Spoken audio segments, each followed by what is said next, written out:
बच्चों, आज हम फिर से वीडियो की एक नई श्रृंखला लेकर उपस्थित हुए हैं। ये आपके कक्षा 12 के इतिहास विषय की तीसरी किताब जो है, थर्ड बुक, जिसे कहते हैं विषय 3 या भाग 3, उसका है वीडियो। उसमें आज हम शुरुआत करेंगे, पूरे ब्रीफ में उसका सार समझेंगे कि कौन कौन से चैप्टर आपको 12th में पढ़ने हैं और जो 30% सिलेबस आपका कम किया गया है उसके अंतर्गत कौन कौन से चैप्टर हटाए गए हैं। ये पूरा हमको समझना है इस वीडियो के माध्यम से, ताकि हमें क्या पढ़ना है और क्या छोड़ना है ये स्पष्ट हो सके। ठीक है बच्चों, तो हम लोग शुरू करते हैं।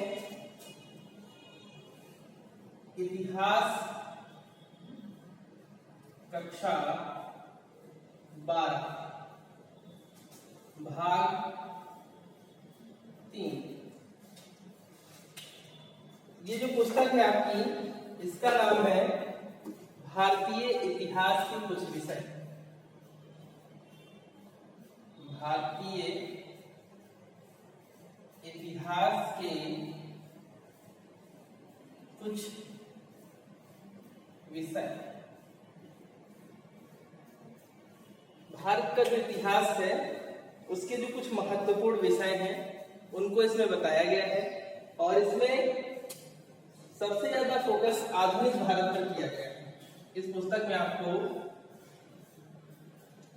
आधुनिक भारत से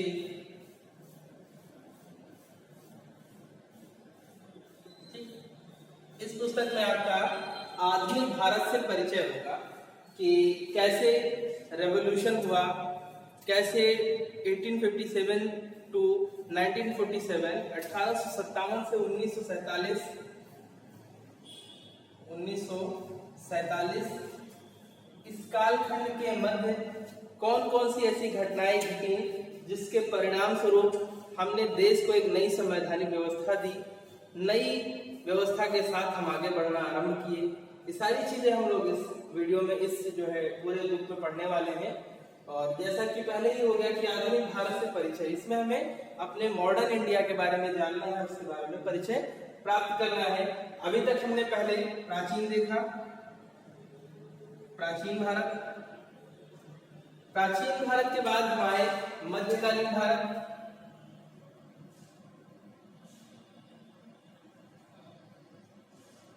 और उसके बाद अब है आधुनिक भारत।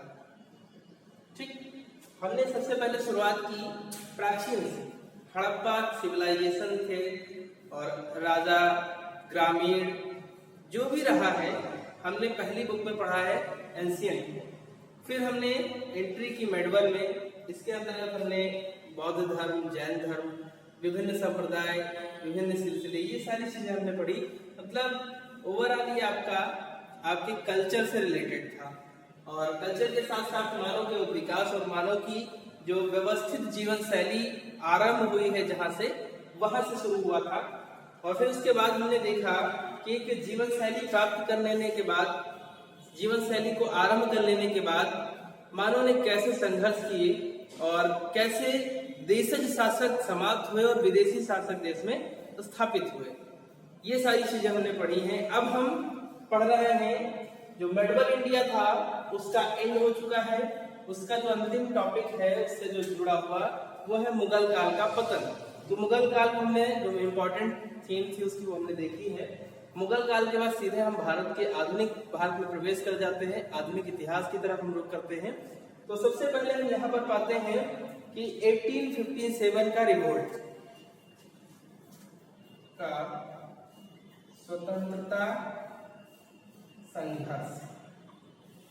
ठीक, हम जब भी आधुनिक भारत की शुरुआत करते हैं तो पाते हैं 1857 का संघर्ष। लेकिन इसको समझने के लिए इससे पीछे जाकर इसकी पृष्ठभूमि को समझना पड़ेगा। उसके अंतर्गत हम 1765, 1848, कुछ जैसे आंग्ल मराठा, कर्नाटक युद्ध, और प्लासी का युद्ध, बक्सर का युद्ध, ये सारे युद्ध हम लोग पढ़ते हैं। और उस युद्धों को पढ़ने के बाद हमारा एक कॉन्सेप्ट क्लियर होता है कि अंग्रेज अपनी वास्तविक नीति में भारत में आ चुके हैं। अब उन्होंने भारत के शोषण की मानसिकता बना ली है और यहाँ के जो देशज शासक हैं उन्हें धीरे धीरे वो यहाँ से निकाल रहे हैं, उनको प्रभावहीन करने का प्रयास कर रहे हैं और अपने आप को सत्ता पर काबिज करने के लिए अग्रसर हैं। वो अपनी कोठियां बना लेते हैं, अपनी कॉलोनियां बना लेते हैं और उसी के माध्यम से वो वहाँ की लोकल बॉडी जो है, लोकल गवर्निंग सिस्टम है, उस पर कब्जा करते हैं, उसको कैप्चर करने का प्रयास करते हैं। और फिर उसके साथ ही साथ वहाँ की जो कृषि व्यवस्था है उसको अपने हाथ में लेते हैं, जमींदारों पर प्रभाव जमाते हैं, कृषकों का शोषण आरंभ होता है जमींदारों के माध्यम से, अप्रत्यक्ष रूप से कृषक परेशान होता है और फिर उन्हीं सब व्यवस्थाओं से तंग आकर, परेशान होकर ये रिवोल्ट होता है, ये संघर्ष होता है, जिसको प्रथम स्वतंत्रता संग्राम के नाम से जाना जाता है। तो ये सब संग्राम हुआ, इसके पीछे की पृष्ठभूमि जो 1857 की क्रांति है उसके कारण, तो ये सारी व्यवस्थाएं जो है उसके कारण में आती हैं। और ये भी हम यहाँ देखने का प्रयास करते हैं कि कौन सी ऐसी परिस्थितियां थी जिन्होंने लोगों को संघर्ष के लिए प्रेरित किया और उनको इस बात के लिए तैयार किया कि हमारी जो परेशानियां हैं, हमारी जो मुसीबतें हैं, उनका कारण हमारे लिए अंग्रेज हैं। तो जब तक हम ये नहीं जानेंगे कि कारण कौन है तब तक हम किसका विरोध कर देंगे। अगर मान लीजिए आप कहीं रास्ते में जा रहे हैं और रास्ते में कीचड़ होने की वजह से फिसल गए तो आप क्या करेंगे? आपके पास दो कारण हैं, आप दो चीजों पे सोच सकते हैं। पहला, कीचड़ की वजह से मैं फिसल गया और दूसरा चप्पल की वजह से। ठीक, तो यदि आप सक्षम होंगे तो आप कीचड़ को समाप्त करने के लिए प्रयास करेंगे, कोशिश करेंगे कि दोबारा ऐसी व्यवस्था हो कि यहाँ पर कीचड़ नजर ना आए। और अगर नहीं सक्षम है तो सोचेंगे कि मेरी चप्पल पुरानी हो गई थी इसीलिए हम फिसल गए, तो हम चप्पल बदल लेते हैं। तो ऐसे ही यहाँ पर हुआ, जब जमींदारों का शोषण बढ़ा अंग्रेजों के द्वारा, तो जमींदारों ने क्या किया कि हम जमींदारी तो छोड़ नहीं सकते, तो हमें क्या करनी चाहिए? चप्पल बदलनी चाहिए। चप्पल बदलने का मतलब हमें अंग्रेजों को समाप्त करना चाहिए। जमींदारी व्यवस्था को तो हम छोड़ नहीं सकते, उसको छोड़ देंगे तो हमारा काम कैसे चलेगा? वही रास्ते में हम आना जाना ही बंद कर दें तो ऐसा तो हो नहीं सकता, तो हम क्या करें? चप्पल ही बदल लेते। तो अंग्रेजों के खिलाफ विद्रोह किया। तो इसके अंतर्गत जब हम कारणों को पढ़ना शुरू करते हैं तो बहुत सारे कारण हमारे पास आते हैं। इसी के अंतर्गत एक रेगुलेटिंग एक्ट आया था 1773 का, रेगुलेटिंग एक्ट आया था। उसके बाद जब हम आते हैं सामाजिक कारण,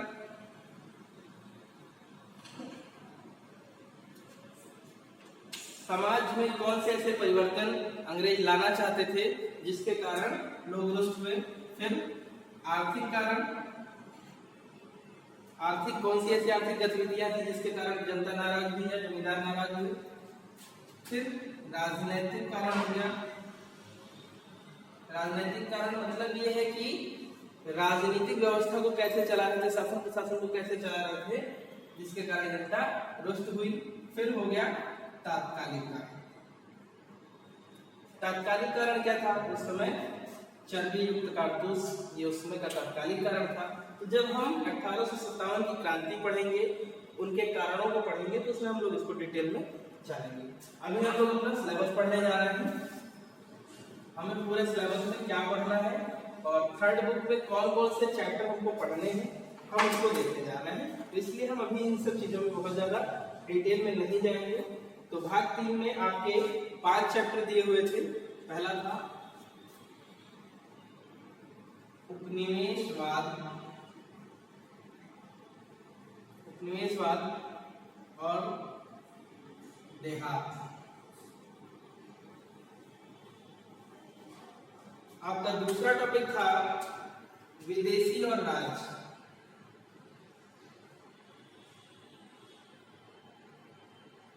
विदेशी और राज्य।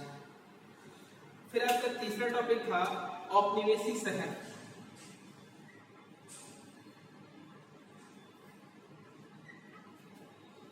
औपनिवेशिक शहर।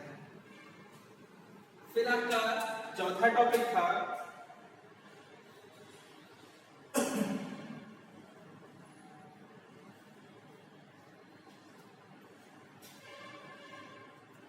महात्मा गांधी राष्ट्रीय आंदोलन। महात्मा गांधी और राष्ट्रीय आंदोलन। फिर आपका पांचवा था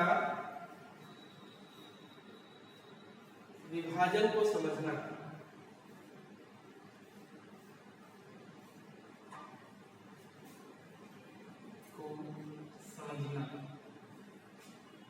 ठीक, उसके बाद आपका टॉपिक आता था संविधान का निर्माण।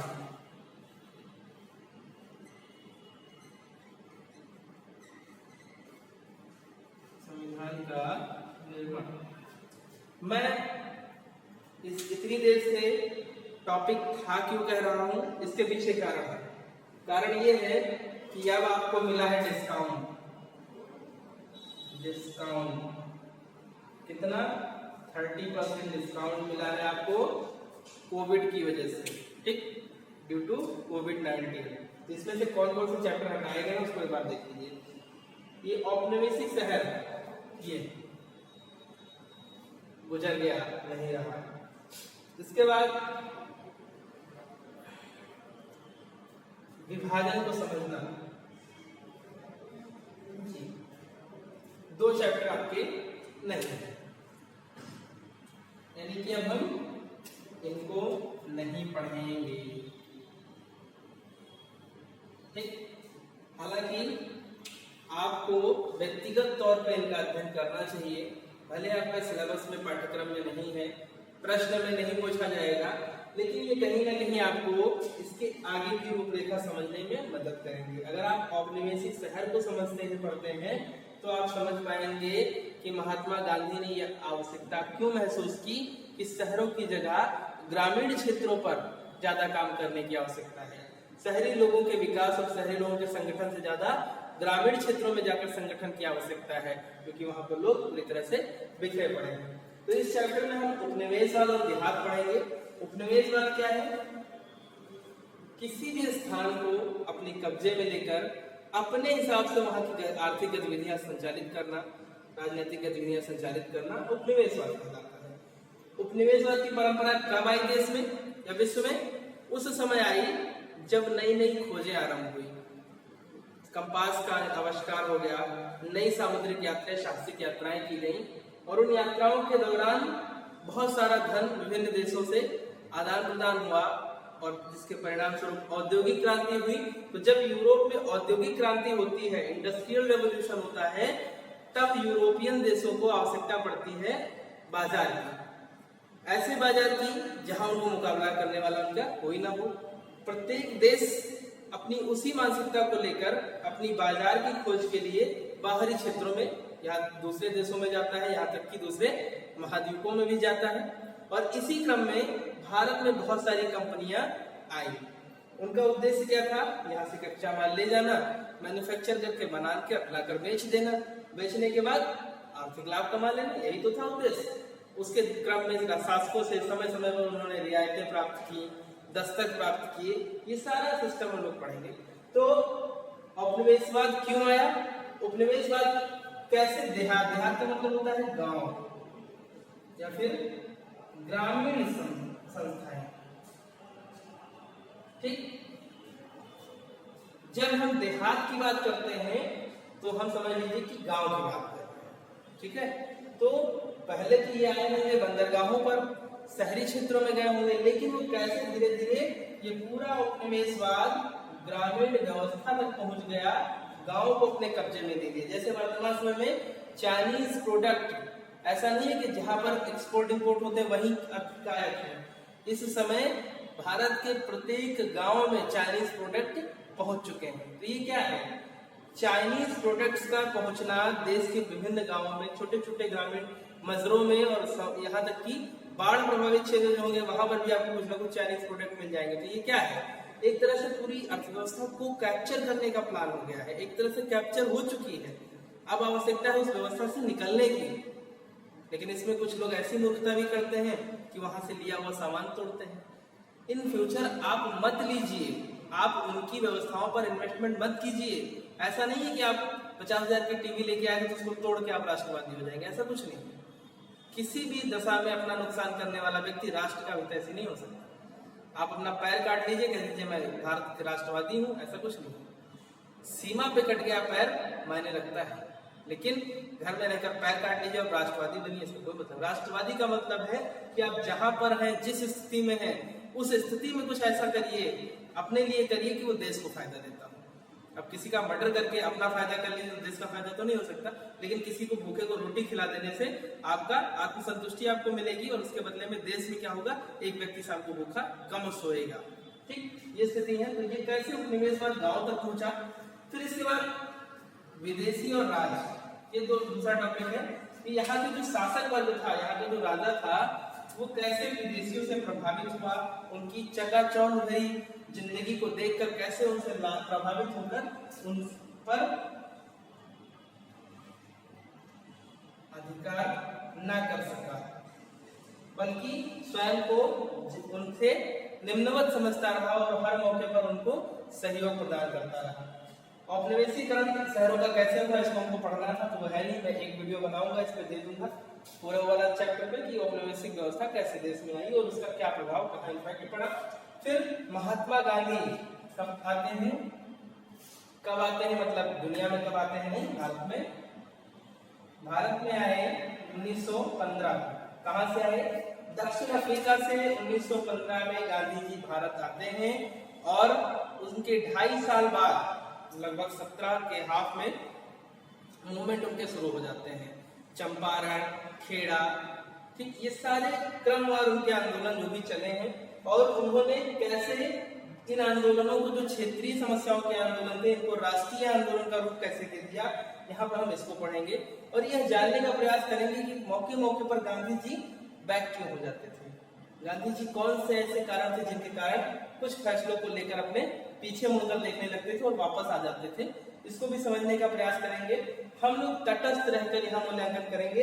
यहाँ पर गांधी ना हमारे लिए संत हैं और ना ही नेता, हमारे लिए सिर्फ इतिहास के एक चरित्र है जिनको हमें पढ़ना है, अपने विचारों के अनुसार उनका मूल्यांकन करना है, उपलब्ध तथ्यों के आधार पर उनका मूल्यांकन करना है और फिर उनके बारे में आपको पॉइंट, एग्जाम के पॉइंट ऑफ व्यू से लिखना है, ना कि अपनी मानसिकता के अनुसार लिखना है। आप उनके बारे में व्यक्तिगत तौर पर क्या सोचते हैं, लोग व्यक्तिगत तौर पर क्या सोचते हैं, इसका कोई मतलब नहीं। इतिहास लेखन उनको किस तरह से समझता है, आपको वो जानना पड़ेगा। फिर विभाजन, तो विभाजन का सबसे महत्वपूर्ण मुद्दा जो है कि क्या विभाजन को टाला जा सकता था। तो विभाजन जब भी हम बात करते हैं तो विभाजन के लिए हम बस सीधे सिंपल सा सोच लेते हैं कुछ 4-5 पॉइंट, जैसे पटेल, नेहरू, जिन्ना, गांधी, इन मुद्दों पर हम लोग देख लेते हैं कि ये विभाजन के कारक और कारण हैं। लेकिन हालांकि ऐसा नहीं है, इसके पीछे 2-3 तरह की शक्तियां काम करती हैं। एक तो थी देश के नेता और जो दूसरी शक्ति थी वो थी क्षेत्रीय सांप्रदायिकता और तीसरी जो थी वो थी लंदन सरकार। विभाजन के पीछे सिर्फ इनकी महत्वाकांक्षा नहीं काम कर रही थी, उसके पीछे क्षेत्रीय सांप्रदायिकता भी काम कर रही थी। विभाजन के पीछे लंदन की सरकार भी काम कर रही थी, क्योंकि लंदन को कोई ऐसा स्टेट चाहिए था जो आपके एशिया महाद्वीप में, दक्षिणी एशिया महाद्वीप में उसका साथी बना रहे और उस साथी के माध्यम से वो अफगानिस्तान के पास सीरिया और भारत के पास चीन, इन दोनों से निपटता रहे, कोई ऐसा उसको अड्डा मिल जाए। ठीक, ये सारी चीजें थी। तो विभाजन को हम लोग समझे, इस पर भी मैं एक वीडियो बना दूंगा कि विभाजन आप लोग समझ जाए कि क्या इस विभाजन को टाला जा सकता था या नहीं टाला जा सकता था, गांधी जी की कमी थी, नेहरू जी की कमी थी या जिन्ना चाहते थे। इन पर पूरा एनालिसिस करेंगे, एक विश्लेषण हम तैयार करेंगे जो आप लोगों को दे दिया जाएगा। फिर उसके बाद आता है संविधान निर्माण। देश की आजादी के बाद आवश्यकता सबसे पहले यही हुई कि हम व्यवस्था को कैसे चलाएंगे। तो जब कैसे चलाएंगे का काम आता है तो उसके लिए कुछ नियम कानून होने चाहिए, और इसी क्रम में भारत में एक संविधान सभा का निर्माण किया गया, जिसने 2 वर्ष 11 माह 18 दिन में एक संविधान का निर्माण किया। उस संविधान के निर्माण में विभिन्न देशों के संविधानों का अध्ययन भी शामिल है। अलग अलग देशों में उनकी व्यवस्थाओं को अध्ययन किया गया, उनके संविधानों का अध्ययन किया गया, बारीकी से उसको समझा गया, और उसके बाद वो कितने हद तक हमारी देश की जनता पर फिट बैठते हैं इसको समझकर देश के संविधान में समाहित कर लिया गया। ये हो जाएगी हमारी संविधान निर्माण की प्रक्रिया। लेकिन यहाँ पर कुछ कमियां रह गई। भारत में जो राष्ट्र बना, राष्ट्रवाद की संकल्पना आती है, वो एक अस्वाभाविक राष्ट्र की संकल्पना के नाम से भी जानी जाती है। जैसे आनन फानन में एक राष्ट्र तैयार हो गया। यहाँ के लोग लोकतांत्रिक व्यवस्था को समझने के लिए तैयार नहीं थे। उन्होंने लड़ाइयाँ लड़ी थी, युद्ध लड़े थे और विद्रोह आंदोलन किए थे। तो जब विद्रोह और आंदोलन आप किसी सत्ता के खिलाफ कर रहे हैं आपका काम ना होने पर, तो इसकी तो कोई गारंटी नहीं है कि जब आपके देश की सरकार, आपकी देशी सरकार होगी, लोकतांत्रिक व्यवस्था होगी, तब आप नहीं करेंगे। इसकी तो कोई गारंटी नहीं ना। तो ऐसे में आवश्यकता थी कि लोग कम से कम इतने सक्षम हो जाए दिमाग से कि समझ सकें कि डेमोक्रेसी का मतलब क्या है, डेमोक्रेसी को कैसे हमको अपने फायदे में लेना है और डेमोक्रेसी को कैसे हमें सफल बनाना है। तो इन चीजों को समझने की शायद उस समय सामर्थ्य भी नहीं थी। शायद आज भी इतनी बेहतर व्याख्या लोगों के पास उपलब्ध नहीं है और ना ही समझ है। लेकिन तब भी जो कुछ छोटा मोटा तबका जो भी लोग हैं समझ रहे हैं, वो प्रयास कर रहे हैं और लोकतांत्रिक व्यवस्था को सफल बनाने का बीड़ा उठाया हुआ है और सफल भी है काफी हद तक हम डेमोक्रेसी में। तो इसके अंतर्गत हम संविधान निर्माण की प्रक्रिया, संविधान का लागू होना, संविधान में संशोधन, उसके कुछ मुद्दों के संदर्भ में डिबेट होना, और कुछ मुद्दों पर जैसे राजभाषा को लेकर लंबी लड़ाई लड़ी गई, इन सभी बिंदुओं पर हम लोग समान रूप से विश्लेषण प्राप्त करेंगे और इस तरह से हमारा पूरा टॉपिक कंप्लीट हो जाएगा, ये पूरा सिलेबस हमारा कंप्लीट हो जाएगा।